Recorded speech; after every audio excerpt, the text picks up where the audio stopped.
ओम शांति। 7 अप्रैल 2025। मीठे बच्चे, सबसे अच्छा दैवी गुण है शांत रहना, अधिक आवाज़ में ना आना, मीठा बोलना। तुम बच्चे अभी टॉकी से मूवी से साइलेंस में जाते हो, इसलिए अधिक आवाज़ में ना आओ। तो बाबा अधिक आवाज़ में आने वाले बात को कैसे समझा रहे? क्या ये मुख से आवाज़ के लिए बोल रहे? अगर मुख से आवाज़ के लिए बात कह रहे तो मूवी तक जाने से भी चल जाता है, वहाँ तो मुख से आवाज़ नहीं है। बाबा मूवी से भी साइलेंस में जाने की बात कह रहे हैं। तो इसका मतलब साइलेंस का स्टेट ऐसा है जो बहुत सूक्ष्म है, सटल है, और वो है मन का साइलेंस, क्योंकि मन ही सबसे ज़्यादा आवाज़ करता है जब भटकते रहता है। प्रश्न है, किस मुख्य धारणा के आधार से सर्वदैवी गुण स्वतः आते जाएंगे? उत्तर, मुख्य है पवित्रता की धारणा, और पवित्रता की धारणा है मन में। मन के अंदर जो भी इम्प्योरिटीज़ है उसको क्लीन करते जाना, और जैसे जैसे क्लीन करते जाएंगे वैसे वैसे दैवी गुण स्वतः ही आते जाएंगे। और वो दैवी गुण है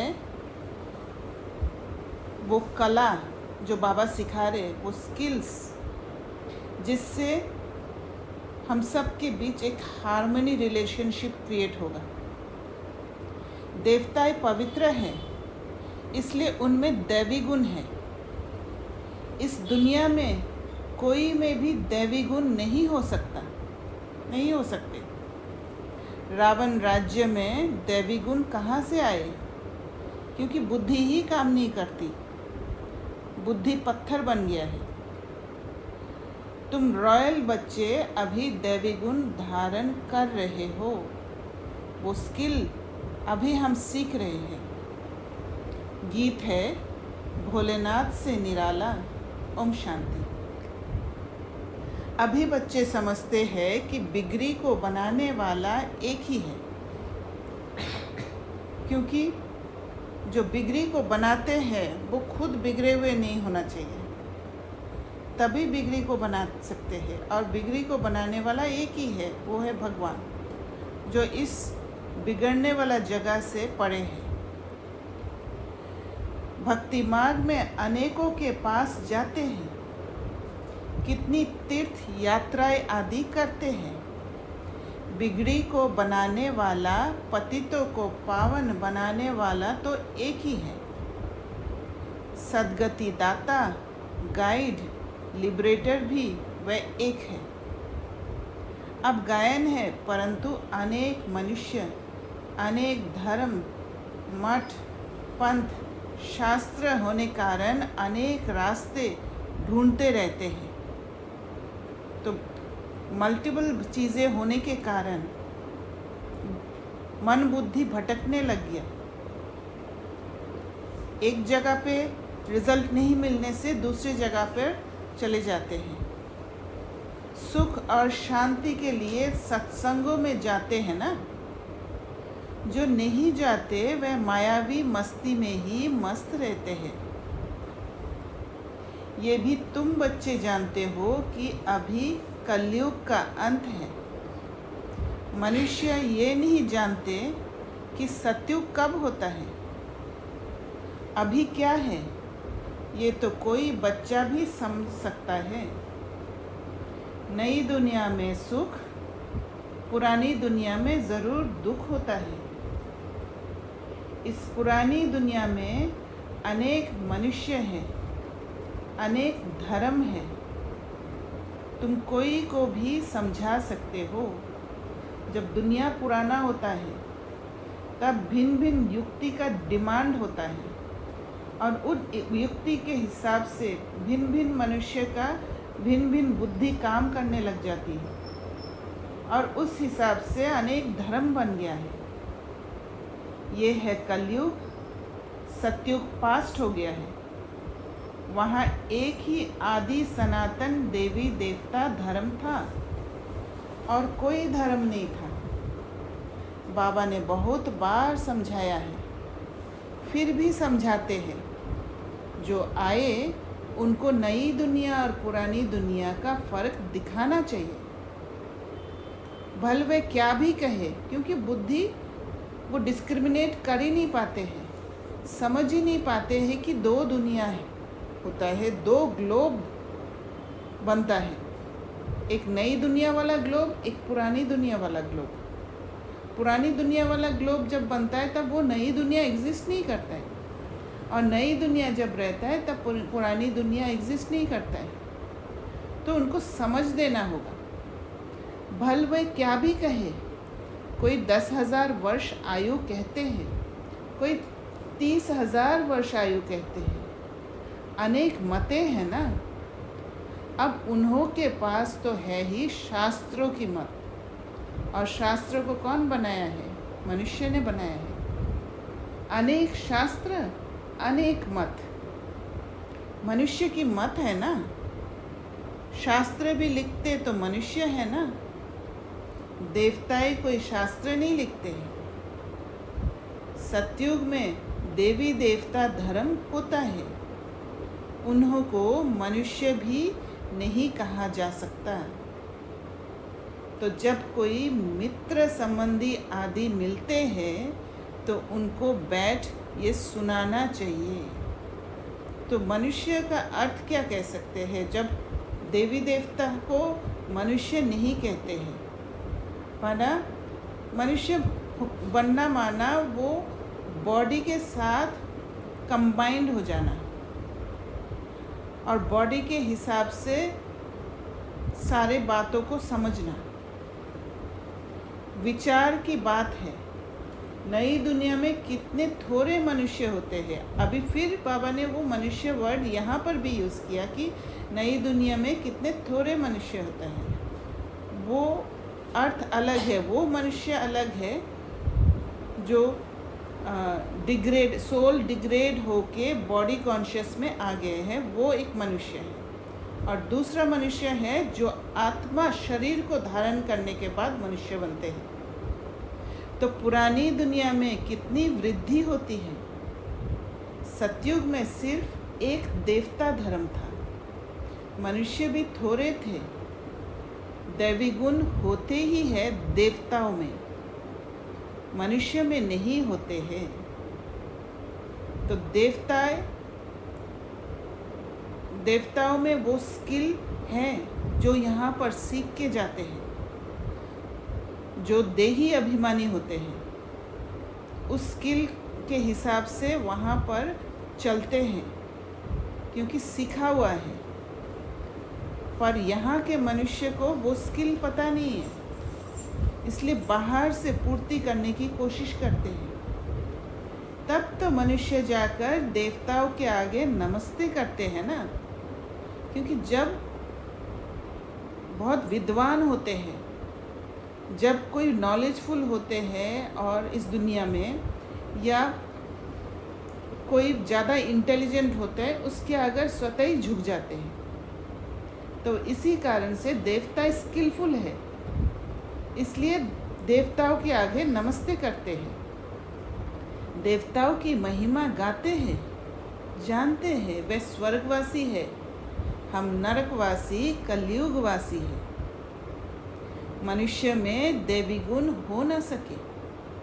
कोई कहे फलाने में बहुत अच्छे देवी गुण हैं, बोलो नहीं, देवी गुण होते ही है देवताओं में, क्योंकि वे पवित्र हैं। क्योंकि पवित्र जब होते हैं तभी वो देवी गुण टिक सकता है। मीडियम है पवित्र और उसमें देवी गुण एग्जिस्ट करता है। यहाँ पवित्र ना होने कारण कोई में देवी गुण हो ना सके, क्योंकि आसुरी रावण राज्य है ना। ये बात हम बहुत इजीली अपने अनुभव से सिद्ध कर सकते हैं। जैसे ही हमारा स्थिति डाउन हो जाता है तब हमारा बुद्धि सोच नहीं पाती है कैसे, कौन सा एक्शन किस तरीक़ा से उठाना चाहिए, या कोई मुरली के चिंतन या योग लगाना, वो पवित्र चीज़ें होता ही नहीं है। हम स्किलफुल नहीं हो पाते, जो छोटे छोटे स्किल सीखते हैं वो भी हम भूल जाते हैं, क्योंकि जो स्टेबिलिटी खो देते हैं वो एक अपवित्र का स्टेट हो जाता है। तो इसी कारण से बाबा ने कहा दैवी गुण होते ही है देवताओं में, क्योंकि वह पवित्र है। यहाँ पवित्र होने ना होने कारण कोई में दैवी गुण हो ना सके, क्योंकि आसुरी रावण राज्य है ना। नए झाड़ में दैवी गुण वाले देवताएं रहते हैं, फिर झाड़ पुराना होता है। रावण राज्य में दैवी गुण वाले हो ना सके। सतयुग में आदि सनातन देवी देवताओं का प्रवृत्ति मार्ग था। प्रवृत्ति मार्ग वालों की ही महिमा गाई हुई है। सतयुग में हम पवित्र देवी देवता थे, संन्यास मार्ग था नहीं।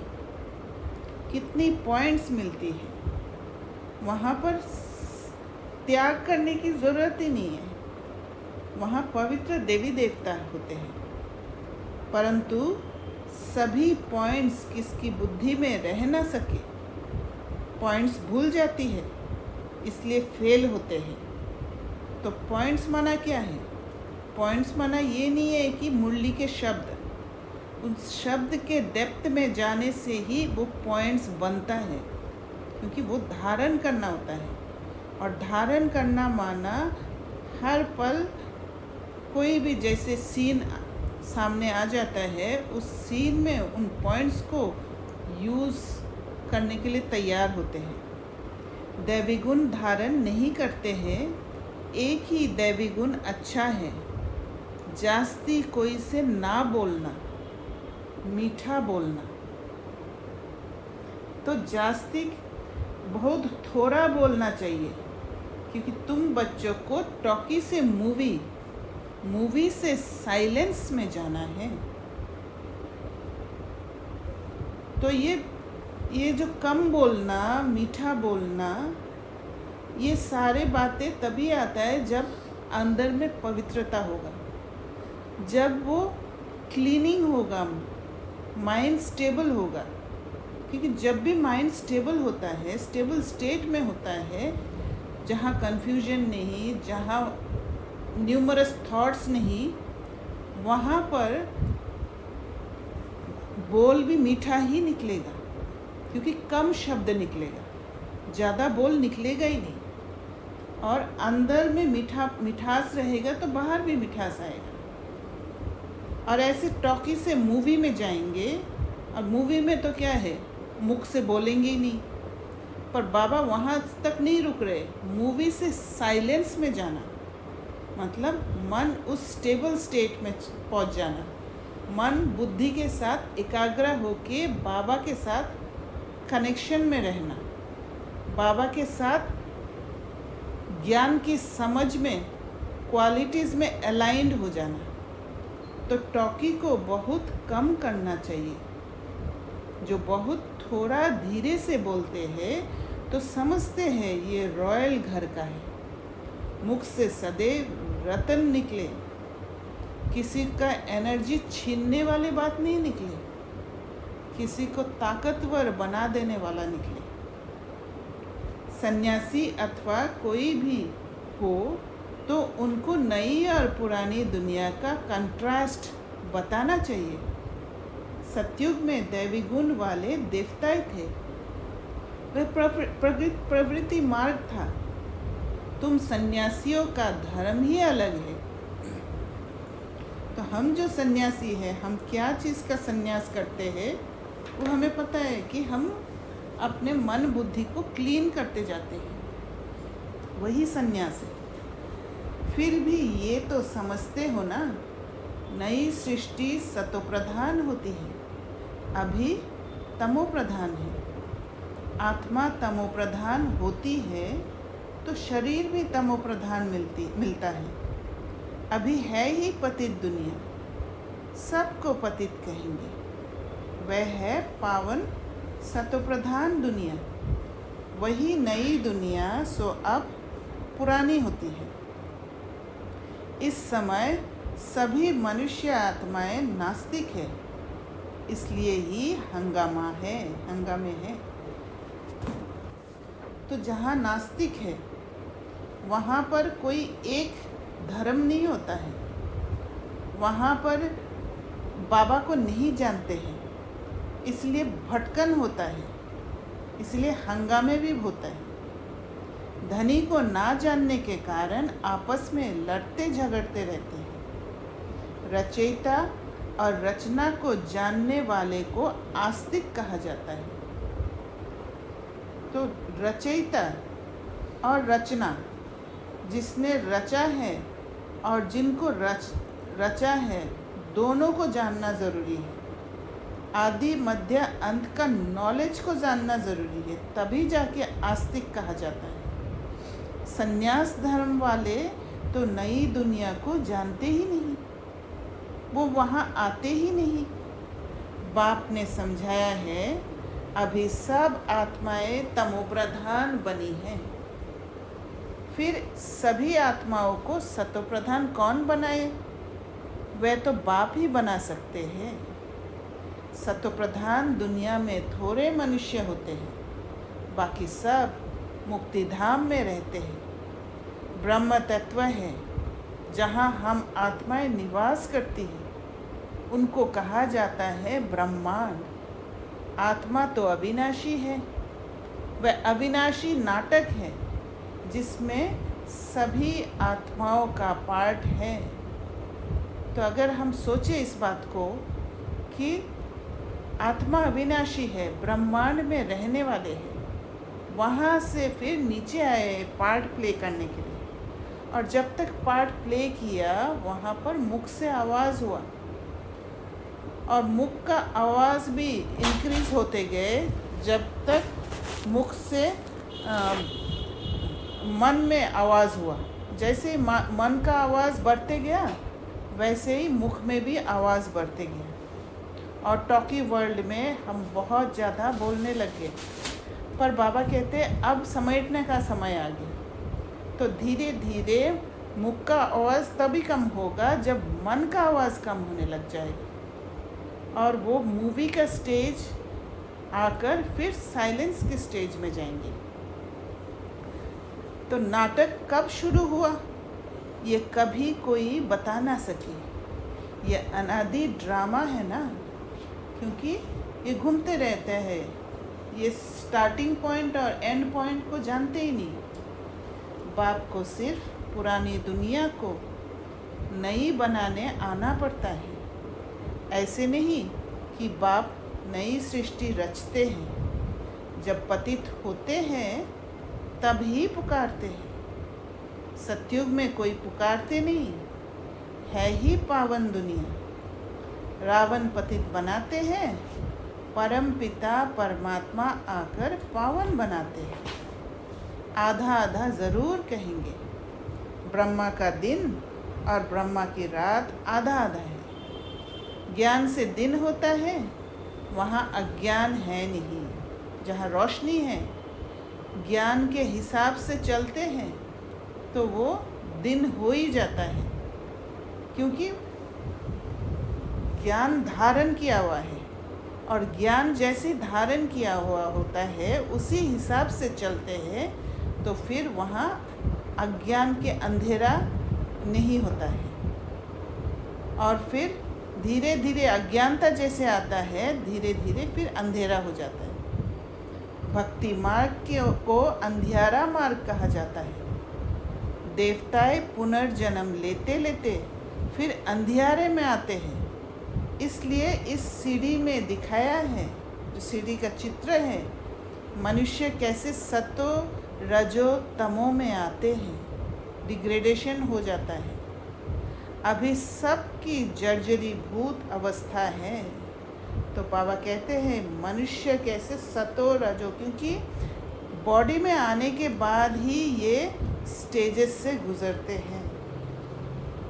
सिर्फ आत्मा रहने से वो ये स्टेजेस से गुजरते नहीं हैं। इसलिए मनुष्य कैसे सतो रजो तमो में आते हैं। अभी सबकी जर्जरीभूत अवस्था है। बाप आते हैं ट्रांसफ़र करने, अर्थात मनुष्य को देवता बनाने। जब देवता थे तो आसुरी गुण वाले मनुष्य नहीं थे।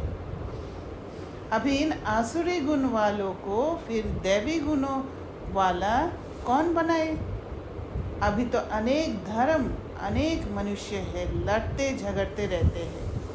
मनुष्य के बीच में हार्मनी नहीं है, क्योंकि वो जो कला सीखा था वो कला ख़त्म हो गया, वो कला गुम हो गया, और रावण का सिखाया हुआ कला इस्तेमाल कर रहे हैं और उसमें लड़ते झगड़ते रहते हैं। सतयुग में एक धर्म है तो दुख की कोई बात नहीं।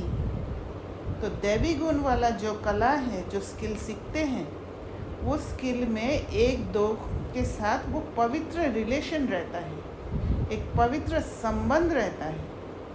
इसी वजह से वहाँ लड़ाई झगड़ा नहीं होता है।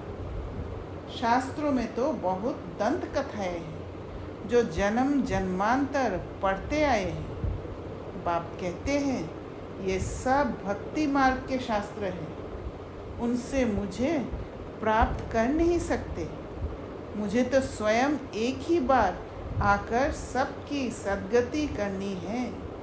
तो बाबा को पाने के लिए बाबा के फ्रीक्वेंसी में जाना होता है, और बाबा के फ्रीक्वेंसी में पहुंचने के लिए, बाबा के साथ अलाइंड होने के लिए बाबा को जानना ज़रूरी है, और उसके लिए नॉलेज की ज़रूरत है जो बाबा आके देते हैं, और कोई नहीं दे सकता है, कोई जानते ही नहीं है। ऐसे वापस कोई जा ना सके। बहुत धैर्य से बैठ समझाना चाहिए, पेशेंस की ज़रूरत है। हंगामा भी ना हो। उन लोगों को अपना अहंकार तो रहता है ना, इसलिए बाहर की दुनिया का जब भी बाहर कदम रखते हैं ये अवेयरनेस हमें होना चाहिए कि मेरे चारों ओर शूद्र संस्कार वाले आत्माएं ही है, और उनके साथ बहुत टैक्टफुली, केयरफुली इंटरेक्शन करना ज़रूरी है, क्योंकि उनके संस्कार निकलेगा। मुझे अपने को, स्वयं को बचा कर उनको भी सही मैसेज देने का काम करना है। साधु संतों के साथ फॉलोअर्स भी रहते हैं, झट कह देंगे इनको भी ब्रह्मा कुमारियों का जादू लगा है। सयाने मनुष्य जो होंगे वे कहेंगे ये विचार करने योग्य बातें हैं। मेले प्रदर्शनी में अनेक प्रकार के आते हैं ना। प्रदर्शनी आदि में कोई भी आए तो उसे बड़े धैर्य से समझाना चाहिए, क्योंकि वो जो आसुरी संस्कार उसको कभी भी यूज़ कर सकते हैं, और उसके लिए हम अगर इम्पेशेंट हो जाए तो फिर प्रॉपर तरीक़ा से हम समझा नहीं पाएंगे। जैसे बाबा धीरज से समझा रहे हैं, बाबा एक ही बात को भिन्न भिन्न तरीके से धैर्यतापूर्वक समझा रहे हैं। बहुत ज़ोर से बोलना नहीं चाहिए। प्रदर्शनी में तो बहुत इकट्ठे हो जाते हैं ना, क्योंकि वो क्वेश्चन करेंगे, भिन्न भिन्न रूप से क्वेश्चन करेंगे, तो बहुत धैर्य रखना ज़रूरी है। किसी को जज कर लिया तो फिर उसी हिसाब से और भी फिर उनका जो नेगेटिव संस्कार है उसको पानी दे देंगे। इसलिए बहुत धैर्यता चाहिए। फिर कह देना चाहिए। आप कुछ टाइम देकर एकांत में आकर समझेंगे तो आपको रचयिता और रचना का राज समझाएंगे। रचना के आदि मध्य अंत का ज्ञान रचयिता बाप ही समझाते हैं। बाकी तो सब नेति नेति ही करके जाते हैं, क्योंकि जानते ही नहीं है। कोई भी मनुष्य जा ना सके। ज्ञान से सद्गति हो जाती, फिर ज्ञान की दरकार नहीं होती। एक बार सद्गति हो गया फिर ज्ञान की दरकार नहीं होती, क्योंकि बुद्धि में ज्ञान फिल्ड हो जाते हैं। ये नॉलेज सिवाय बाप के कोई समझा ना सके। समझाने वाला कोई बुजुर्ग होगा, मैच्योर होगा, तो मनुष्य समझेंगे ये भी अनुभवी है। ज़रूर सत्संग आदि किया होगा, क्योंकि मनुष्य कैसे देखेंगे? मनुष्य कर्मेंद्रिय द्वारा समझते हैं। जब एक बुजुर्ग शरीर वाला मनुष्य को देखेंगे तो फिर समझेंगे अनुभवी है। कोई बच्चे समझाएंगे तो कहेंगे ये क्या जाने, क्योंकि बच्चा वाला शरीर अगर देख लिया तो फिर उसके प्रति एक ऐसा भाव आएगा कि वो नहीं जानते हैं। तो ऐसे ऐसे को बुजुर्ग का असर पड़ सकता है। बाप एक ही बार आकर ये नॉलेज समझाते हैं, तमो प्रधान से सतो प्रधान बनाते हैं। माताएं बैठ उनको समझाएंगी तो खुश होंगे। बोलो, ज्ञान सागर बाप ने ज्ञान का कलश हम माताओं को दिया है, वो जिम्मेदारी दिया है, हम फिर औरों को देते हैं। और ये कलश क्या है? ये कलश वो बुद्धि को धारण होता है, वो ज्ञान का कलश। बहुत नम्रता से बोलते रहना है। शिव ही ज्ञान का सागर है जो हमको ज्ञान सुनाते हैं। कहते हैं, मैं तुम माताओं द्वारा मुक्ति जीवन मुक्ति के गेट्स खोलता हूँ। सारे विमन को कह रहे बाबा कि हम ही निमित्त है मुक्ति और जीवन मुक्ति के गेट्स खोलने का, क्योंकि हमारी बुद्धि खुलती जाती है और कोई खोल ना सके। हम अभी बाबा विमन को आगे बढ़ा के जहाँ जहाँ बंधन में फंसे हैं उन बंधन को काट कर विमेन को स्किल सिखा के आगे बढ़ा रहे हैं। क्योंकि जैसे ही माताएं तैयार हो जाएंगे, जैसी माताएं हिम्मत का कदम बढ़ाएंगे, तो स्वतः ही भाई लोग चेंज हो जाएंगे। क्योंकि भाई लोग ज़्यादा डोमिनेट करने के कारण माताएं झुके हुए हैं। इसलिए बाबा ने माताओं को ऊंचा उठाने का स्किल यूज़ किया है, तो भाई लोग स्वतः ही उस बैलेंस में आ जाएंगे। हम अभी परमात्मा द्वारा पढ़ रहे हैं, हमको कोई मनुष्य नहीं पढ़ाते हैं। ज्ञान का सागर एक ही परम पिता परमात्मा है। तुम सब भक्ति के सागर हो, भक्ति की ऑथोरिटी हो, ना कि ज्ञान की। ज्ञान की ऑथोरिटी एक मैं ही हूँ। तो भक्ति को जानते हैं, भक्ति कैसे करते हैं, कैसे भटकते हैं, ये सब हमें पता है। पर ज्ञान की ऑथोरिटी किसी को पता नहीं है, वो जब तक बाबा आके हमें नहीं सिखाते हैं। महिमा भी एक की करते हैं, वही ऊंचते ऊंच है, हम उनको ही मानते हैं। वह हमको ब्रह्मा तन से पढ़ाते हैं, इसलिए ब्रह्मा कुमार कुमारियाँ गाए हुए हैं। ऐसे बहुत मीठे रूप में बैठ समझाओ, एकदम मन साफ रख के समझाओ। भल कितना भी पढ़ा हुआ हो, ढेर प्रश्न करते हैं। पहले पहले तो बाप पर ही निश्चय कराना है। तो उस आत्मा को जब आप अंदर से पवित्र वो नॉन जजमेंटल स्टेट में रहेंगे, तो फिर आप अंदर से मीठा रहेंगे। और वो मिठास जब ज्ञान, जिस आत्मा को ज्ञान सुना रहे हैं उन तक पहुंचते हैं, तो फिर बाप पर निश्चय हो जाएगा। पहले तुम ये समझो, रचता बाप है व नहीं, सभी का रचयिता एक ही शिव बाबा है, वही ज्ञान का सागर है। बाप टीचर सद्गुरु है। पहले तो ये निश्चय बुद्धि हो कि रचता बाप ही रचना के आदि मध्य अंत का ज्ञान देते हैं, वही हमको समझाते हैं। वह तो ज़रूर राइट ही समझाएंगे, फिर कोई प्रश्न उठ ना सके। बाप आते ही हैं संगम पर, सिर्फ कहते हैं मुझे याद करो तो पाप भस्म हो जाए। हमारा काम ही है पतित को पावन बनाने का। अभी तमो प्रधान दुनिया है। पतित पावन बाप बिगर कोई को जीवन मुक्ति मिल ना सके। अभी गंगा स्नान करने जाते हैं तो पतित ठहरे ना। मैं तो कहता नहीं हूँ कि गंगा स्नान करो। तो गंगा स्नान करना, जब बुद्धि काम नहीं कर रहा है, इसीलिए इस हिसाब से गंगा स्नान का वो इंटरप्रेट कर रहे हैं, और बुद्धि काम नहीं करना माना ही वो पतित हो गया है। मैं तो कहता हूँ मामेकम याद करो। मैं तुम सभी आशिकों का माशुक हूँ। सभी एक माशुक को याद करते हैं। रचना का क्रिएटर एक ही बाप है। वे कहते हैं देही अभिमानी बन मुझे याद करो। तो इस योग अग्नि से विकर्म विनाश होंगे। जो वो एकाग्रता हो जाएगा, तब वो जो योग अग्नि प्रज्वलित होगा, उससे विकर्म विनाश होंगे। क्योंकि आत्मा में ताकत भर जाएगा। वो ताकत जब भरेगा तब वो हिम्मत का कदम उठा पाएंगे, और हिम्मत का कदम जैसे उठाएंगे विक्रम विनाश हो जाएगा।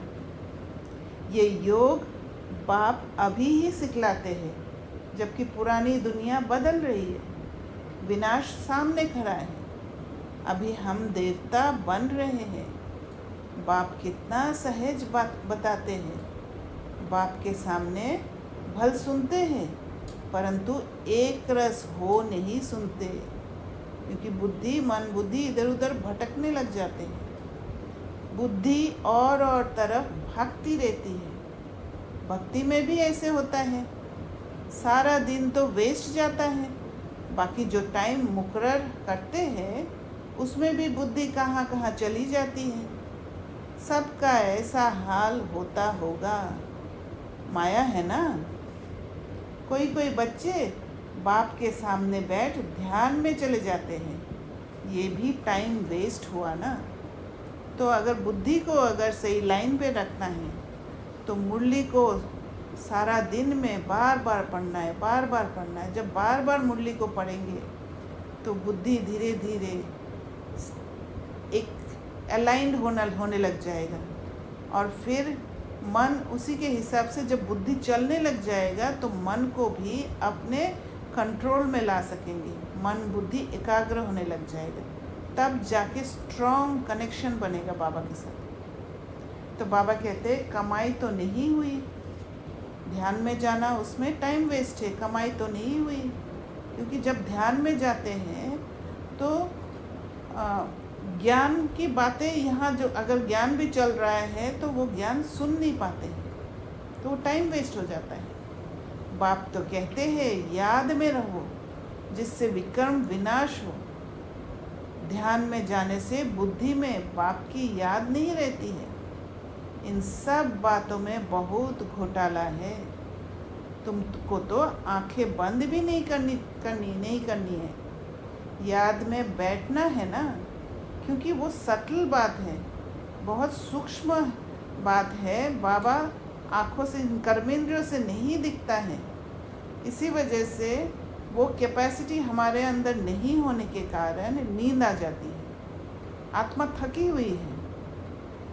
पर बाबा कहते हैं भले वो सूक्ष्म है, पर याद इतना हो कि आंखें खोलकर भी बाबा की याद रहे। याद में बैठना है ना, आंखें खोलने से डरना नहीं चाहिए। आंखें खुली हो, बुद्धि में माशूक ही याद हो। भले आंखें खोलने से कोई कैसी भी बात दिखाई दे, कैसी भी समझ आ जाए, पर बुद्धि में माशूक ही याद हो। आंखें बंद करके बैठना ये कायदा नहीं। बाप कहते हैं याद में बैठो। ऐसे थोड़ी कहते हैं आंखें बंद करो। आंख बंद कर कांध ऐसे नीचे कर बैठेंगे तो बाबा कैसे देखेंगे? क्योंकि बाबा के साथ कनेक्शन नहीं होगा। आंखें कभी बंद नहीं करनी चाहिए। और आंखें बंद करना, एक और बात समझ सकते हैं कि बुद्धि की आँख खुला, अलर्ट रहना है हर पल। क्योंकि जब अलर्टनेस रहेगा तभी बाबा के साथ कनेक्शन रहेगा, बाबा याद रहेगा। हर कदम पर बाबा की राय लेने का इच्छा होगा, अवेयरनेस रहेगा। आंखें बंद हो जाती है तो कुछ दाल में काला होगा और कोई को याद करते होंगे। बाप तो कहते हैं, क्योंकि और किसी को याद करना माना क्या है? एनर्जी एक्सचेंज अलग तरीक़ा से होता है और वो एनर्जी जो नेगेटिव एनर्जी है वो बुद्धि को डिग्रेड कर देते हैं, तो बाबा याद नहीं रहेगा। बाप तो कहते हैं, और कोई मित्र संबंधियों आदि को याद किया तो तुम सच्चे आशिक नहीं ठहरे। सच्चा आशिक बनेंगे तभी उच्च पद पाएंगे। मेहनत सारी याद में है। देह अभिमान में बाप को भूलते हैं, फिर धक्के खाते रहते हैं। और बहुत मीठा भी बनना चाहिए, वातावरण भी मीठा हो। जब खुद मन बुद्धि से मीठा होंगे,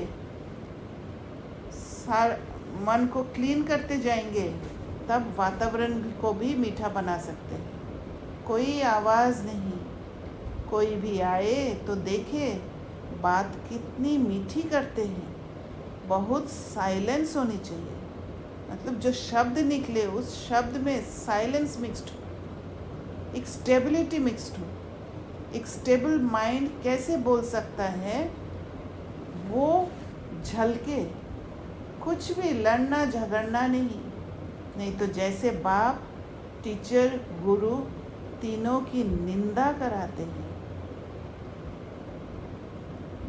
अगर बाप के बच्चे होते हुए अगर लड़ते झगड़ते हैं, बोल अगर मीठा नहीं होगा तो बाप का बदनाम होगा, फिर टीचर का बदनाम होगा, टीचर क्या पढ़ा रहे, फिर गुरु का बदनाम होगा। वे फिर पद भी बहुत कम पाएंगे। बच्चों को आप समझ तो मिली है। बाप कहते हैं, हम तुमको पढ़ाते हैं ऊंच पद पाने, पढ़कर फिर औरों को पढ़ाना है। खुद भी समझ सकते हैं, हम तो कोई को सुनाते नहीं हैं तो क्या पद पाएंगे? प्रजा नहीं बनाएंगे तो क्या बनेंगे? योग नहीं, ज्ञान नहीं तो फिर ज़रूर पढ़े हुए के आगे भरी ढोनी पड़ेगी। तो ये जो ज्ञान सुनाने वाली बात ये नहीं है कि बाबा के मुरली को सुनाना है, पर ज्ञान सुनाना अर्थ है कि किसी को वो स्किल का समझ दे देना, अपने चलन द्वारा, अपने बोल द्वारा, वो भी ज्ञान सुनाना होता है। अपने को देखना चाहिए, इस समय नापास हुए, कम पद पाया तो कल्पांतर कम पद हो जाएगा। बाप का काम है समझाना, नहीं समझेंगे तो अपना पद भ्रष्ट करेंगे। कैसे किसको समझाना चाहिए वह भी बाबा समझाते रहते हैं। जितना थोड़ा और आहिस्ते बोलेंगे उतना अच्छा है। जब कम शब्द बोलेंगे उन शब्दों में ताकत होगा।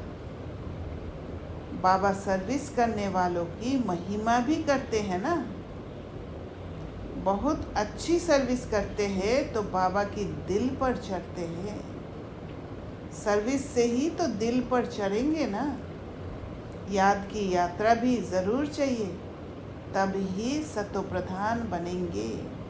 प्योरिटी तभी आएगा, पवित्रता, मन बुद्धि पवित्र तभी होंगे जब बाबा की याद होगी, बाबा के साथ अलाइंड होंगे, बाबा के डायरेक्शन लेकर बाबा के डायरेक्शन के हिसाब से चलेंगे। सजा जास्ती खाएंगे तो पद कम हो जाएगा। अगर मन बुद्धि को क्लीन करने के लिए पुरुषार्थ नहीं करेंगे तो सज़ा खाएंगे और जितना सज़ा ज़्यादा खाएंगे उतना पद कम हो जाएगा।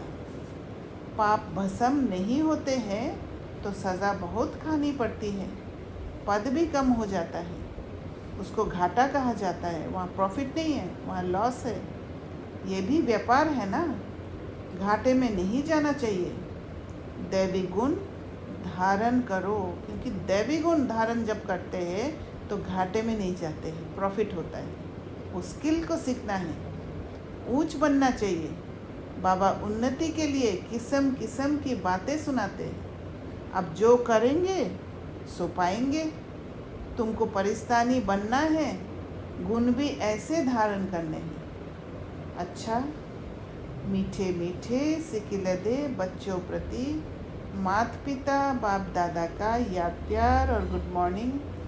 रूहानी बाप की रूहानी बच्चों को नमस्ते। हम रूहानी बच्चों की रूहानी बाप दादा को याद प्यार, गुड मॉर्निंग और नमस्ते।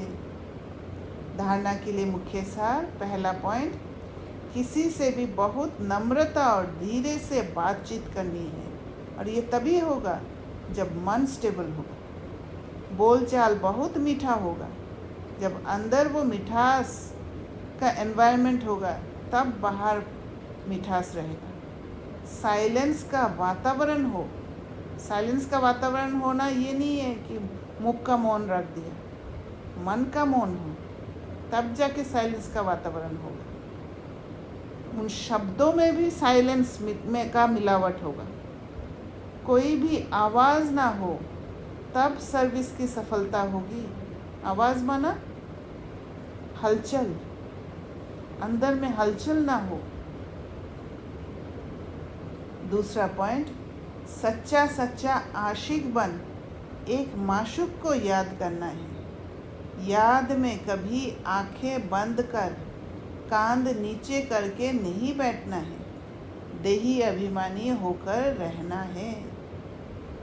वरदान, सर्व खजानों को स्व के प्रति और औरों के प्रति यूज़ करने वाले अखंड महादानी भव। जब सबसे पहले सर्व खजाना स्व के प्रति यूज़ करेंगे तभी जाके औरों के प्रति यूज़ कर सकेंगे। जब खुद परिपक्व हो जाएंगे, जब खुद उस खजानों को अच्छी तरह इस्तेमाल करने का वो कला को सीख लेंगे, तब औरों के प्रति यूज़ कर पाएंगे। जैसे बाप का भंडारा सदा चलता रहता है, रोज़ देते हैं, ऐसे आपका भी अखंड लंगर चलता रहे, क्योंकि आपके पास ज्ञान का, शक्तियों का, खुशियों का भरपूर भंडारा है। इसे साथ में रखने व यूज़ करने में कोई भी खतरा नहीं है, क्योंकि इसमें घाटा कभी भी नहीं होगा। ये भंडारा खुला होगा तो चोर नहीं आएगा, बंद रखेंगे तो चोर आ जाएंगे। तो जितना ये ज्ञान, शक्ति और खुशी का भंडारा भरपूर रहेगा, यूज़ करेंगे, वहाँ पर माया चोर नहीं घुस सकता। पर जब भंडारा बंद रख देंगे, यूज़ नहीं करेंगे, तब चोर आ जाएंगे। इसलिए रोज़ अपने मिले हुए खजानों को देखो, माना स्मृति में लाओ कि मेरे पास ये खजाना है, मेरे पास तो नॉलेज है, नॉलेज के हिसाब से मुझे चलना है। मेरे पास तो पावर है, पावर को यूज़ करना है, हिम्मत रखना है उन पावर को यूज़ करके। और मेरे पास खुशियों का भरपूर भंडारा है। वो कैसे? एक ऊंचा समझ लेके, हर सीन को एक ऊंची रीति से समझकर खुशियों का भरपूर भंडारा का स्मृति ला सकते हैं। तो इसलिए रोज़ अपने मिले हुए खजानों को देखो और स्व के प्रति और औरों के प्रति यूज़ करो, तो अखंड महादानी बन जाएंगे। सिर्फ खुद को सेफ नहीं रखना है ये सारे खजानों से, दूसरों को भी रास्ता दिखा देना है, दूसरों को भी मुक्त कर देना है। स्लोगन, सुने हुए को मनन करो। मनन करने से ही शक्तिशाली बनेंगे। मन को अगर बार बार एक ही बात को समझाते रहेंगे, मन में घुमाते रहेंगे, तो मन में ताकत आ जाएगा। तो इसीलिए मनन करना, खाली सुन लिया वो नहीं है, सुने हुए को मनन करना है। मनन शब्द में मन इन्वॉल्व है, इसलिए मनन करना है, मन शक्तिशाली हो जाएगा। अव्यक्त इशारे कंबाइंड रूप की स्मृति से सदा विजयी बनो। सेवा और स्थिति, बाप और आप, ये कंबाइंड स्थिति, कंबाइंड सेवा करो तो सदा फरिश्ते स्वरूप का अनुभव करेंगे। जब खुद निमित्त बन के बाप की सेवा करते हैं तो फिर हमेशा हल्के रहेंगे और उसी को फरिश्ता स्वरूप कहते हैं। सदा बाप के साथ भी है और साथी भी है, ये डबल अनुभव हो। बाप के साथ रहना है और बाप को साथी बनाकर चलना है, क्योंकि बाप के साथ जब रहते हैं तो फिर बाबा के डायरेक्शन के हिसाब से हम चलते हैं, और बाबा को साथी बनाकर जब चलते हैं तब हिम्मत का कदम बढ़ाने के लिए हम पीछे नहीं हटेंगे। तो ये डबल अनुभव हो। स्व की लगन में सदा साथ का अनुभव करो और सेवा में सदा साथी का अनुभव करो, क्योंकि सेवा में ही विघ्न आते हैं, और विघ्न जब आते हैं तब जब बाबा को साथी बना के चलेंगे तब हिम्मत का कदम उठाना इजी होता है। अच्छा, ओम शांति। एक अगर टर्निंग का एक पैराग्राफ समझना है। हाँ, अगर किसी को मुरली के रिलेटेड कोई क्वेश्चन ना हो तो हाँ, किसी और को अगर नहीं है तो my मन screen से पे। या श्योर। माय स्क्रीन हाँ, यहाँ से आप में भी पढ़ के समझाओगे या फिर मैं क्वेश्चन, क्योंकि पूरा मुझे इसको समझना है, इस पैराग्राफ को ही। टीचर्स के साथ, राइट?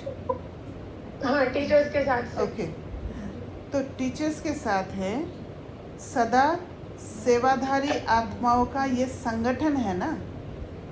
सदा अपने को बेहद के विश्व सेवाधारी समझते हो, हद के सेवाधारी तो नहीं हो ना, तो सब बेहद के हो। तो जहाँ हद के सेवाधारी है, हद के सेवाधारी माना स्लेव बन जाना, तो बेहद के सेवाधारी माना बाबा का सेवा करना, उस भाव से चलना। तो किसी को भी किसी स्थान से किसी भी स्थान पर भेज दे तो तैयार हो। सभी उड़ते पंछी हो, अपने देह के भान की डाली से भी उड़ते पंछी हो, या देह के भान की डाली कभी कभी अपने तरफ खींचती है।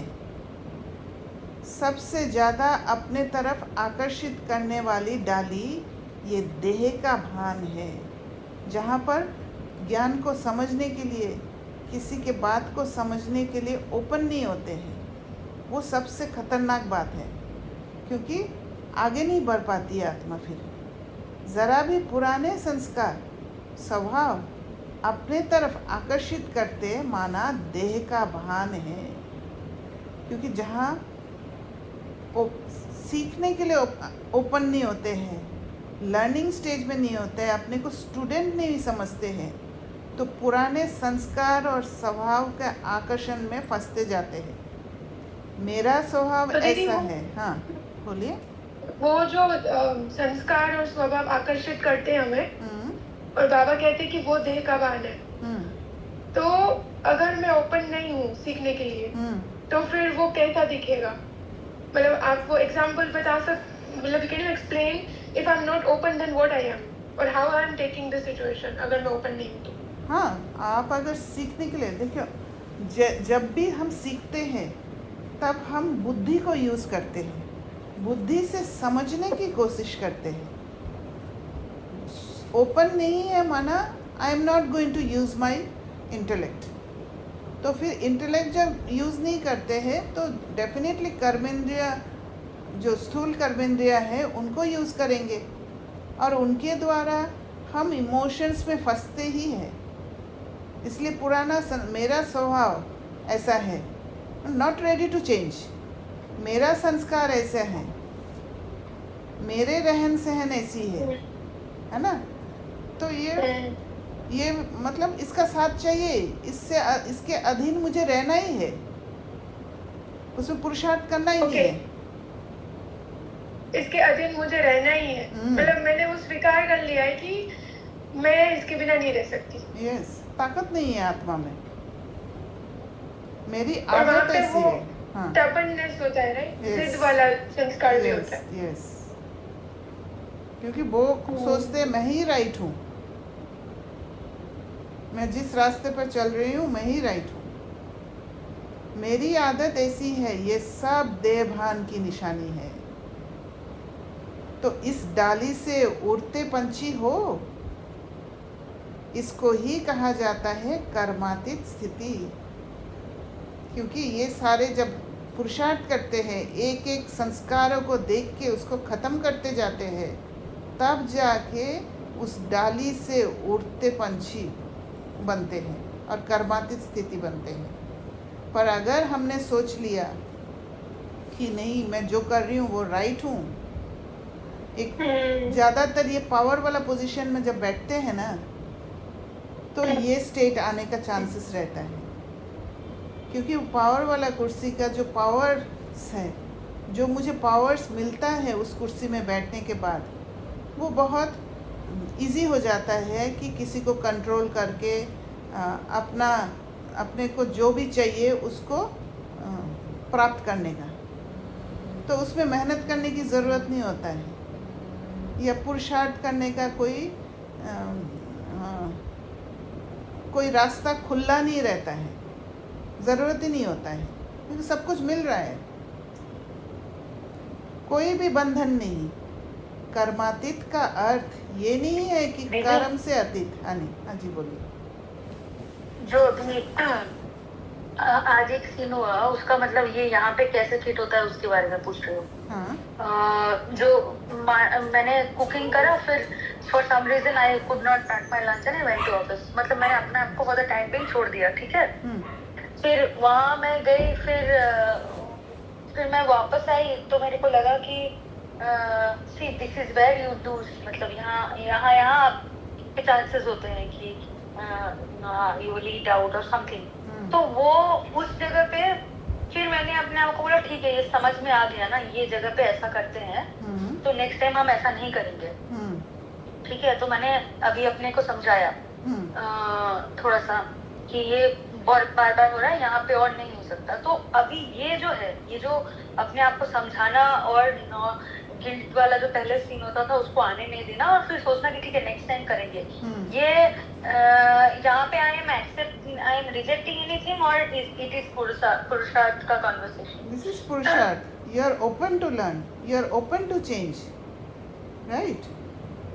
आपने ये नहीं कहा ये मेरा स्वभाव है, मुझे जैसे ही ऑफिस का काम देखता है तो मैं अपने को छोड़ूंगी, वो तो छोड़ना ही पड़ता है। नहीं छोड़ूंगी तो कैसे काम चलेगा, पैसे भी तो कमाना है, मुझे तो दिखाना तो पड़ेगा ना कि मैं ठीक से कर रही हूँ काम, जैसे पहले बोलते थे। हाँ, समझ नहीं होता है ना कि कहाँ पर मैं गड़बड़ कर रही हूँ।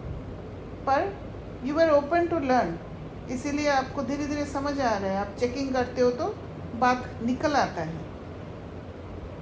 वो है पुरुषार्थ करना, और फिर ये पुरुषार्थ करते करते आप बंधन मुक्त होके, ये बंधन है, राइट, संस्कारों का बंधन है। हम अधीन हो जाते हैं, संस्कारों के अधीन हो जाते हैं, तो कोई भी बंधन नहीं। कर्मातीत का अर्थ ये नहीं है कि कर्म से अतीत हो, लेकिन माना ये नहीं कि कर्म को छोड़ दो। कर्मातीत माना कर्म से अतीत हो, लेकिन कर्म के बंधन से न्यारे। जैसे आपने कर्म को सोच के खुद का खाना नहीं लेकर गए, वहाँ कर्म के बंधन में आ गए थे, राइट। अगर आप खाना लेकर जाते तो कर्म के अतीत होते। कर्म है, ठीक है, मैं करूँगी, पर साथ के साथ इधर बैलेंस भी रखना है ना, कर्म में फंस नहीं जाना है। पर जिस टाइम पे ये उस टाइम पे जब मैं ये कर रही थी तब भी मुझे लग रहा था कि ये गलत, मतलब I am not doing right, it will take me 5 minutes, I can pack it, but उस टाइम पे मैंने रिजेक्ट कर दिया ज्ञान को ना। क्योंकि कर्म के बंधन में फंस गए थे आप, इसीलिए ताकत ही नहीं था। क्योंकि जब स्थूल चीज़ों में जब फंस जाते हैं हम, या कोई भी चीज़ों के अधीन हो जाते हैं, उसका सहारा ले लेते हैं अपना। यहाँ पर आपने ये कर्म का सहारा क्यों लिया? आप नहीं चाह रहे हो कि आप मेरा नेम फेम खो जाए, राइट? नहीं, लेट नहीं होना, हाँ वही, यस, नेम फेम है, वही, हाँ वही। तो वो अधीनता है, जहाँ अधीनता है वहाँ कर्म बंधन में फंसे हैं। तो देह के कर्म जैसे किसका नेचर होता है, आराम से रहना, आराम से समय पर खाना, चलना, ये भी कर्म का बंधन अपने तरफ खींचता है।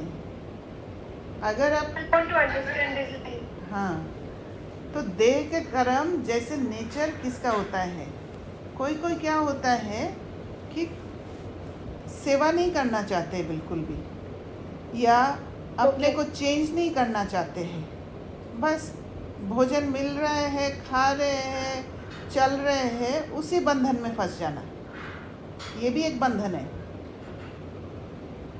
एक कोई एम ऑब्जेक्ट नहीं है। जैसे बाबा ने हमें एम ऑब्जेक्ट दिया है, उसके हिसाब से हम पुरुषार्थ करते हैं, सारा कुछ का बैलेंस रखते हैं। पर यहाँ क्या कर रहे हैं? हाँ, मतलब जब मैं पढ़ रही थी, इसलिए I thought to discuss this with you. मतलब मुझे पहले तो बिल्कुल समझ नहीं आया कि बाबा इज सेइंग दिस। आराम से रहना मतलब एक होता है कि बैलेंस से रहना, वो तो जरूरी है ना, कि सारी चीजें, मतलब आप रश में नहीं हो, आप हरी में नहीं हो, आपने बहुत सारे टास्क लेके नहीं रखे अपने ऊपर, और आप आराम से रहते हो। जब बैलेंस होता है तो you feel inside kind of relief, आराम, बैलेंस, यू नो, चैन जैसा फीलिंग आता है।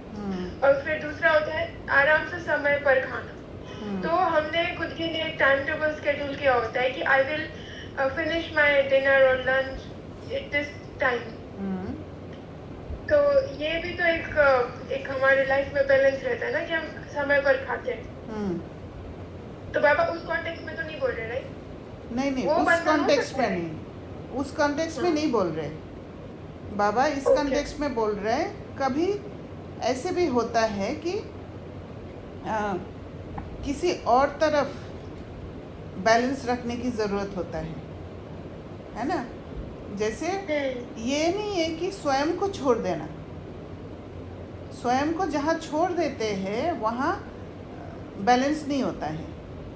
मेन बात यही है कि आपका स्टेबिलिटी कहाँ पर है। जहाँ पर आप ओपन नहीं हो, ओपन नहीं होने के कारण आप अपना जिद कर लेते हो, वो बात पॉइंट आउट कर रहे हैं, मुझे ये समझ में आ रहा है। अच्छा, मैं ना आपको मेरी सिचुएशन बताती हूँ। जैसे कि कल, जैसे आज मुझे जो हॉस्पिटल जाना पड़ा, तो मुझे कल रात को डर लगने लगा, और वो मुझे इसलिए, मतलब जो मैंने सोचा कि मैंने अपने लिए एक कंफर्ट जोन बना के रखा है कि मैं इतना घंटा पढ़ूंगी, जो मेरी पढ़ाई है, जो मेरा कोर्स चल रहा है वो, और बाकी मैं घर में जो सेवाएं होती है वो करूंगी, एंड आई विल, मतलब ये मेरा स्केड्यूल रहेगा। It is being decided by myself, okay? But when something else comes in my routine which knocks my door, so I feel scared sometimes. When it is demanding more energy or more time, then anxiety creeps into me. So that is bandhan, right? Correct. कि मैं ये नहीं कर पाऊंगी, या मुझसे नहीं होगा, मुझे नहीं करना है. There is a lot of resistance coming in there. Emotions के अधीन हो जाते हो उस समय. Then there are expectations from other people कि वो आपको help करे ताकि आप अपना manage कर पाओ जो आपने set करके रखा. but then they are not helping you, so you become more scared, more anxious. So this is the बंधन जो हम कर्म में आता है. करेक्ट.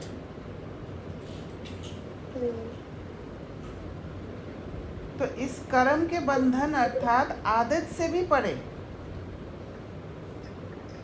एक जो आदत आपने जो बोला कंफर्ट जोन, वो आदत बन गया ना, उससे भी परे जाने का एक वो रहना है. जैसे आप अभी फील कर रहे हो कि ये मेरा कंफर्ट जोन है, तो ये बंधन है.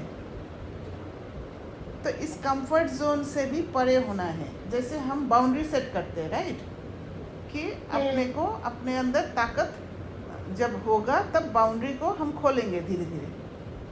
बट एक और चीज़ हमारे अंदर आ जाता है जब हम बाउंड्री सेट करते हैं, और बाउंड्री सेट करके बाउंड्री को आगे बढ़ाने की इच्छा नहीं है, क्योंकि बाउंड्री सेट करने के बाद मुझे ठीक लग रहा है, मैं सब कुछ ठीक हूँ अभी. पर बाउंड्री सेट क्यों किया? अपने अंदर ताकत को बढ़ाने के लिए, राइट. और जैसे जैसे ताकत बढ़ते जाएगा वैसे वैसे मैं थोड़ा सा फ्लेक्सिबल होना चाहती हूँ, ताकि हाँ, ताकि धीरे धीरे मैं, जैसे थोड़ी देर में के लिए मैंने बाउंड्री सेट किया कि मैं घर से बाहर नहीं निकलूँगी, मैं अपने ऊपर काम करूँगी, मेरे अंदर जो ट्रॉमास है उसको हील करूँगी, और फिर मन को प्यूरिफाई करूँगी. जो भी संबंध में रिलेशन ख़राब हुआ वो सारा सेटल करूँगी और रिलेशंस को ठीक करूँगी. तो जैसे ही अपने अंदर ताकत हो गया, ज्ञान योग का ताकत आ गया, वो रिलेशन भी हील हो गया, फिर मुझे बाहर निकलना है, निकल के उनके बीच जाना है जितना जा सकते हैं. तो ये है बाउंड्री को बढ़ाना. पर अगर मुझे लगे नहीं मैं तो अंदर रहने से मेरा अच्छा है, कोई माया नहीं आती है, ये नहीं होती है, तो फिर ये पुरुषार्थ नहीं है. Correct. Yes, I think this is how we break the बंधन ना. कि बंधन जो हो गया है, हिम्मत का कदम उठा के अपने पे ट्रस्ट करके, we go out with Baba. Specifically, Baba is needed. एक एक स्टेप, जैसे सीढ़ी चढ़ते हैं ना, एक एक सीढ़ी चढ़ते हैं हम.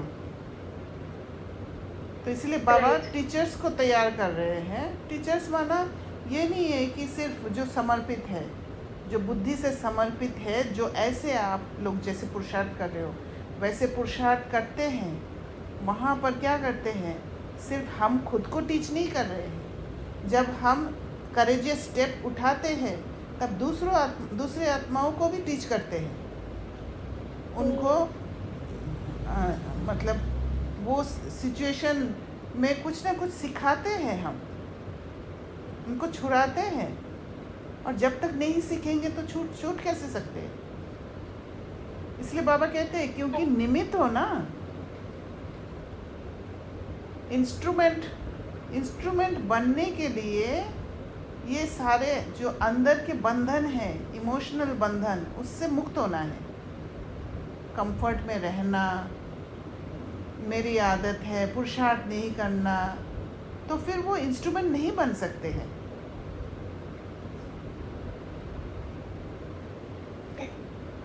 तो जब आप सभी निमित्त आत्माएं कर्म के बंधनों से, देह के संस्कार स्वभाव से न्यारे नहीं होंगे तो औरों को कैसे करेंगे. पहले खुद पर काम करना पड़ेगा, राइट, तब दूसरों को कर सकते हैं.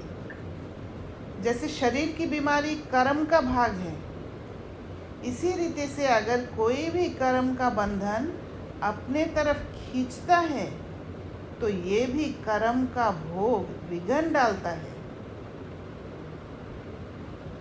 ना. कहीं पर भी अगर खींच हो रहा है अपने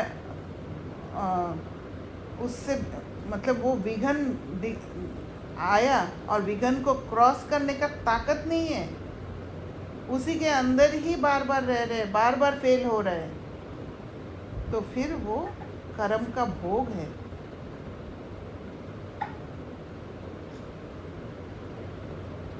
वो कर्म का बंधन है।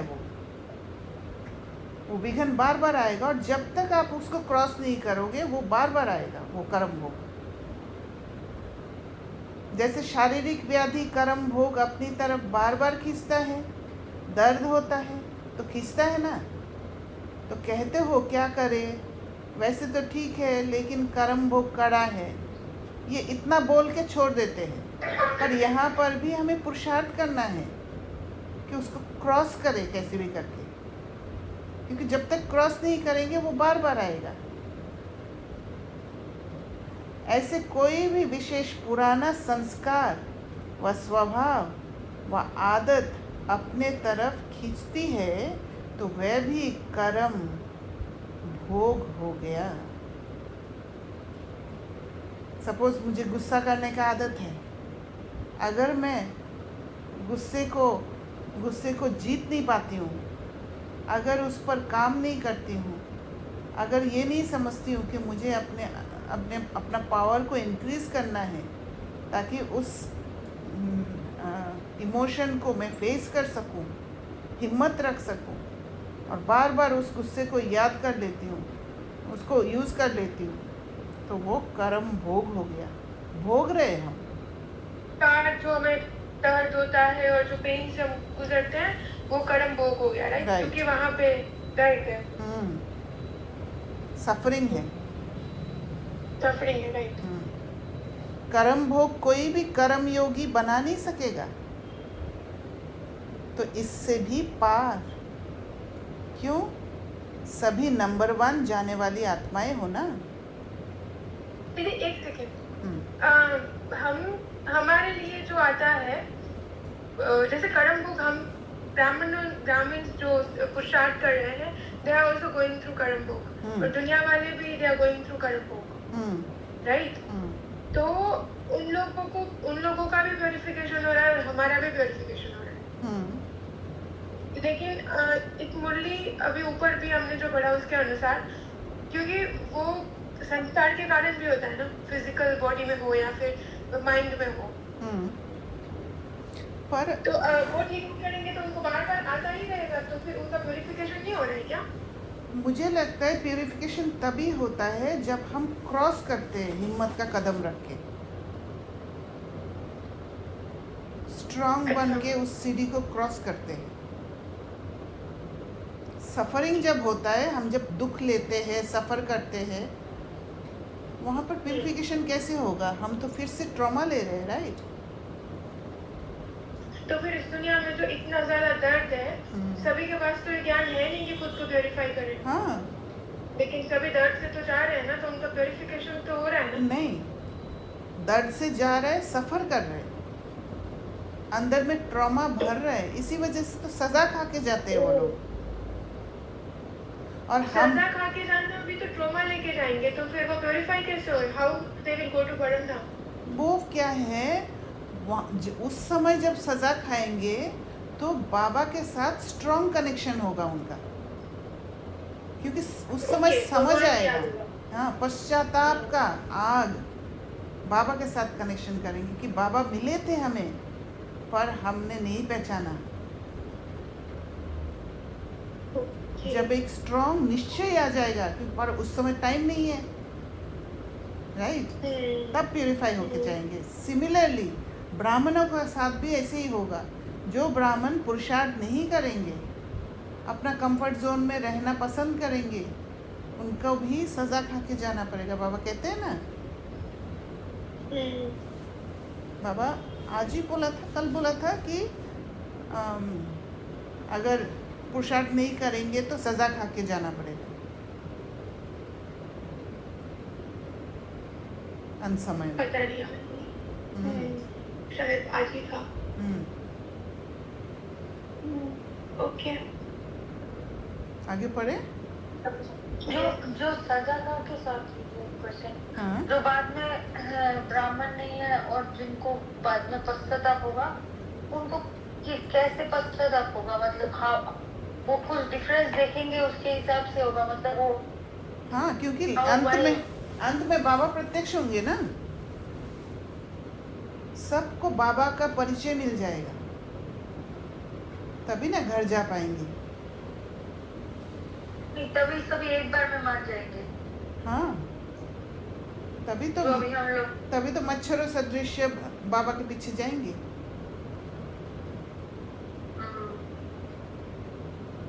वो स्टेट आएगा।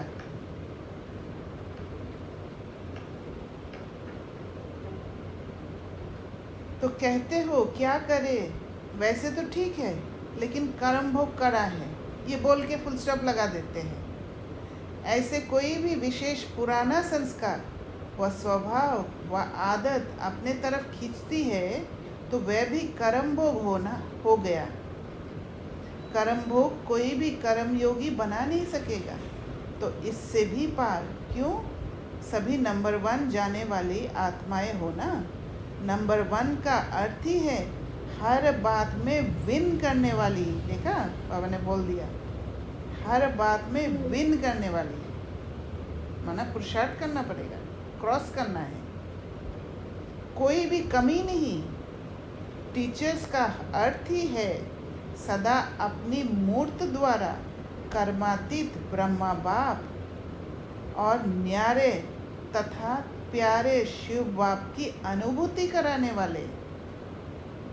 तो ये विशेषता है ना।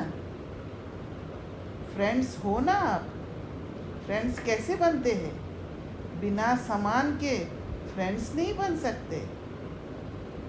तो आप सब बाप के फ्रेंड्स हो, गॉडली फ्रेंड्स हो। समान होना ही फ्रेंडशिप है, क्योंकि टीचर्स अगर उस रीति से उस लेवल का पुरुषार्थ नहीं करते हैं तो किसी को आगे नहीं बढ़ा पाएंगे। इसलिए बाबा ये इशारा दे रहे हैं, स्थूल रीति से हद के टीचर्स बनना तो वो फिर बाहर वाली दुनिया के टीचर की तरह ही हो गया, राइट। टीचर माना किसी को समझ दे के आगे बढ़ा देना, क्योंकि खुद चले हुए हैं उस रास्ते से। जैसे ब्रह्मा बाबा उस रास्ते से चले हुए थे, इसलिए उसी हिसाब से आत्माओं को गाइड भी कर पाए।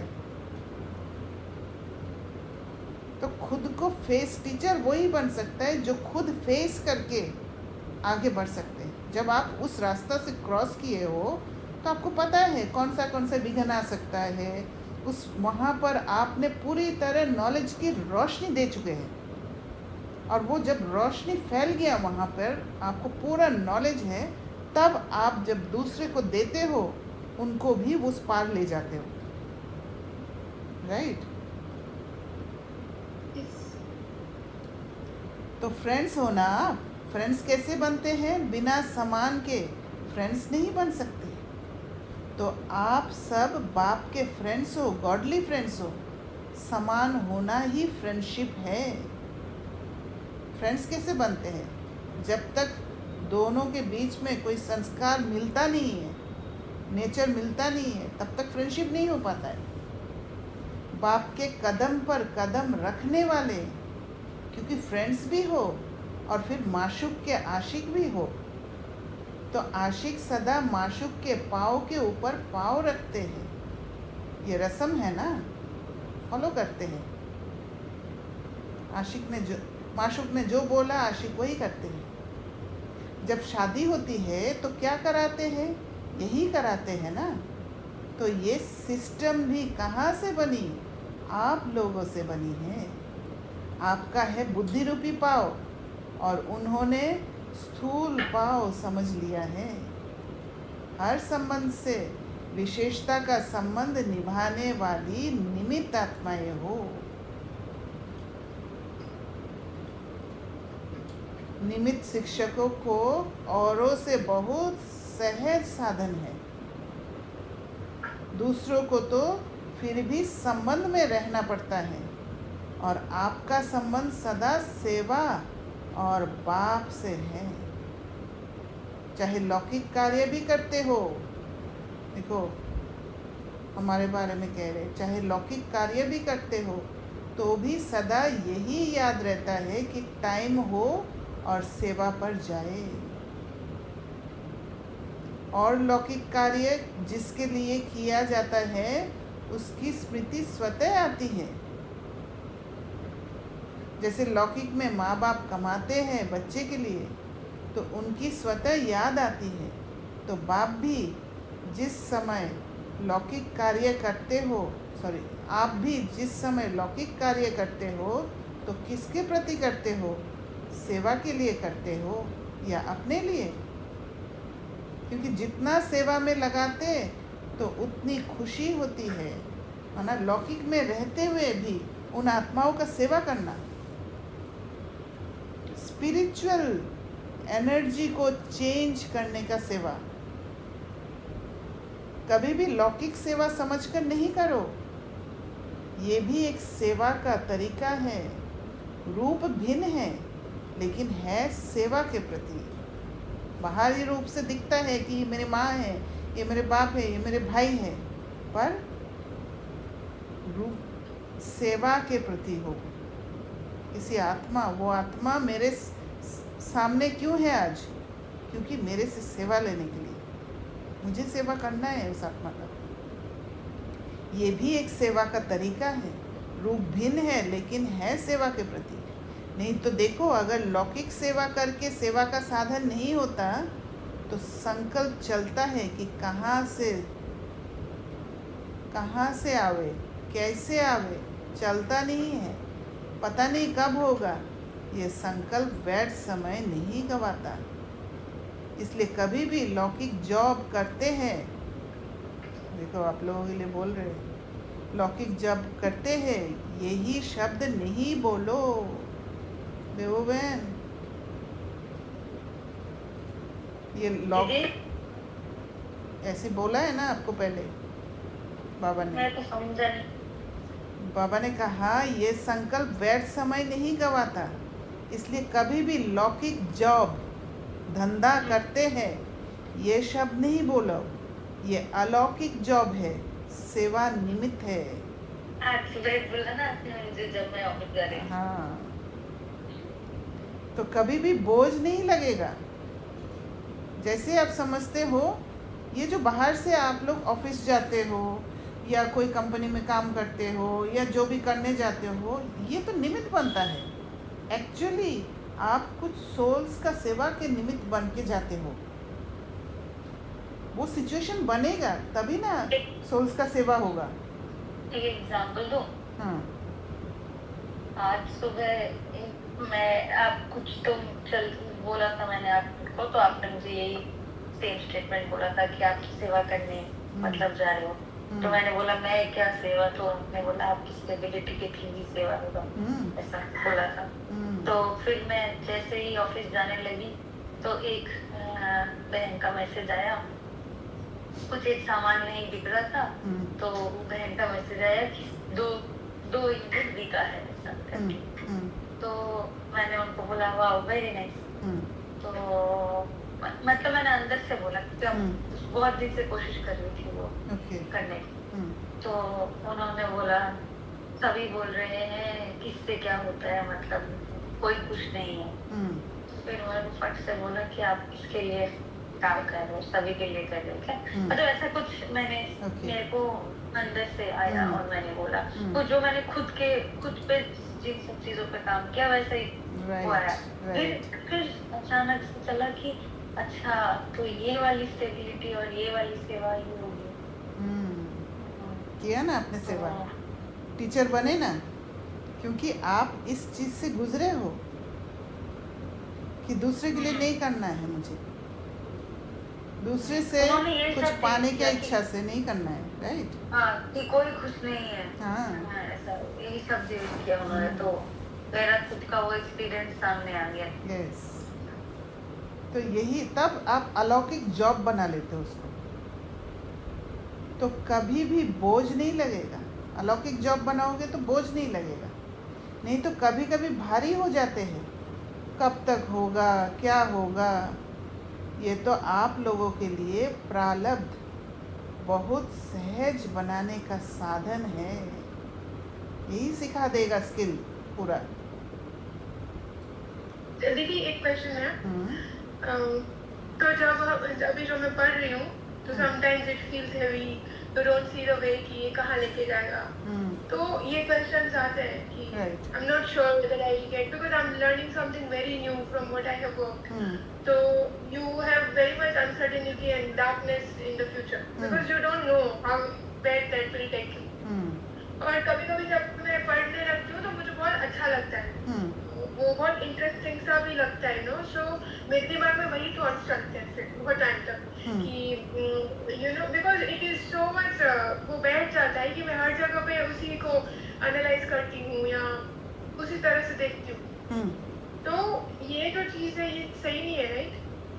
पढ़ाई के रिलेटेड सी आप अगर पढ़ रहे हो, आपने कुछ एक स्किल अपने अंदर डेवलप किया है, हो सकता है वही स्किल को यूज़ करके आपको कहीं ना कहीं प्लेसमेंट मिलेगा, और जहाँ पर बाबा को आपके द्वारा सेवा कराना है वो अलौकिक में चेंज हो जाएगा फिर। तो उस हिसाब से करो आप, ना कि इस हिसाब से इससे क्या आएगा। हाँ मानसी बहन, ये जब मेरे को भी होता था, ठीक है, किसी चीज में घुस गए तो काम में बहुत डीप घुस गया, उसके बारे में ही थॉट चलता था। एक चीज और चीज मैंने उससे रियलाइज किया है ना, ये जो कुछ, एक तो दीदी ने उस टाइम पे समझाया था कि उसमें प्योरिटी कितनी है, कि वो किस लिए आ रहा है, is it only the study, मतलब उसमें प्योरिटी है या नहीं, मतलब बाय नाउ यू अंडरस्टैंड कि उसमें है या नहीं, वो देखना। दूसरा एक तो और चीज और मुझे रियलाइज हुआ था कि ये जो उस टाइम पे एनालाइज कर रहे या कुछ चीजों को सोच रहे हैं या कुछ, वो ना आपको पुरुषार्थ में भी हेल्प करता है, मतलब for deeper checking, for deeper,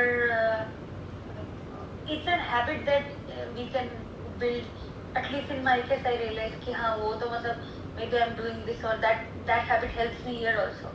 Easily कुछ कहीं से हिलते हैं तो नोटिस हो जाता है। So one is purity into what you are thinking. The second is it is not just not helping, it is also helping into onto your purusharth. That's what I realized when I was doing my checking. I feel like while there is no heaviness when I have the thoughts, because I'm enjoying it. I'm loving to think, जैसे बुद्धि काम कर रही है कि हाँ ये ऐसे काम कर रहा है, इसमें ये भी हो सकता है, तो आइडियाज भी आते हैं अच्छे अच्छे। तो फिर मैं बहुत टाइम उसमें, मुझे अच्छा लगता है, इंटरेस्टिंग लगता है, so I spend that time. But then after that sometimes I think maybe ये अगर मैं बाबा का थॉट्स करती या बाबा को याद कर लेती तो ये नहीं चलना चाहिए, ऐसे कुछ होता है कि मैं इतना इंटरेस्ट क्यों लेती हूँ इस चीज़ में, नहीं आना चाहिए मुझे इंटरेस्ट। समझ रहे हो आपने क्या बोलना चाहिए? हाँ समझ गई। तो उसको है ना बाबा से कनेक्ट कर दो। जैसे मैंने बोला, आप ये जो कर रहे हो ये आप रोल प्ले कर रहे हो, राइट? तो रोल प्ले तो आपको करना ही होगा यहाँ पे, उससे छूट नहीं सकते हो, राइट? तो रोल प्ले तभी कर रहे हो, अभी अनसमय है, रोल प्ले तभी आप कर रहे हो क्योंकि आप उस रोल द्वारा उन आत्माओं को रीच करोगे जहाँ पर आपका सेवा तैयार है। समझ गए? तो उसके लिए अब तैयारी चल रहा है, तो ये अलौकिक हो गया ना बात। हाँ, और ऊपर बाबा ने ये भी बोला ना कि अगर नहीं होते पैसे या नहीं होता है काम तो संकल्प बहुत व्यर्थ भी जाते हैं, तो वो भी समय गंवाना हुआ। यस। तो अपने लिए एक सिक्योरिटी को सोचना कि ताकि आप सेफ रहो, आप बाबा के साथ रह सको। That is also the thing which is reliable, मतलब सही है, वो वैलिड है। करेक्ट, इंटेंशन प्योर है। ओके। तो तन मन धन तीन चीज़ें हैं ना, अगर तीनों ही चीज़ें सेवा में लगाते हैं तो तीनों का फल किसको मिलेगा? आपको मिलेगा या बाप को? तीनों ही रीति से अपनी प्रारब्ध बनाना, तो ये औरों से एडिशन प्रारब्ध हो गई। इसलिए कभी भी इसमें भारी नहीं, सिर्फ भाव को बदली करो। जैसे भाव को बदली कर दिया ना अभी, लौकिक नहीं अलौकिक सेवा के प्रति ही है, इसी भाव को बदली करो। समझा? ये तो और ही डबल सरेंडर हो, धन से ही सरेंडर हो गए, सब बाप के प्रति है। सरेंडर का अर्थ क्या है? जो कुछ है बाप के प्रति है, अर्थात सेवा के प्रति है। यही सरेंडर है। जो समझते हैं हम सरेंडर नहीं है, वह हाथ उठाओ। और हम क्या करते हैं? ऑफिशियल सरेंडर नहीं है तो वो सरेंडर नहीं है, ऐसे समझते हैं। और बाबा ने सरेंडर का मीनिंग क्या दिया? उनकी सेरेमनी मना लेंगे। बाल बच्चे भी पैदा हो गए और कहते हो सरेंडर नहीं हुए। अपना मैरिज डे भले मनाओ, लेकिन मैरिज हुई नहीं ये तो नहीं कहो। क्या समझते हो? सारा ही ग्रुप सरेंडर ग्रुप है ना। बाबा के संबंध के बारे में कह रहे बाबा। और आगे पढ़ना है हंसी बहन? नहीं, बस यही तक। हाँ, यही तक। ओके। Thank you. और किसी को कुछ शेयर करना है कर सकते हैं।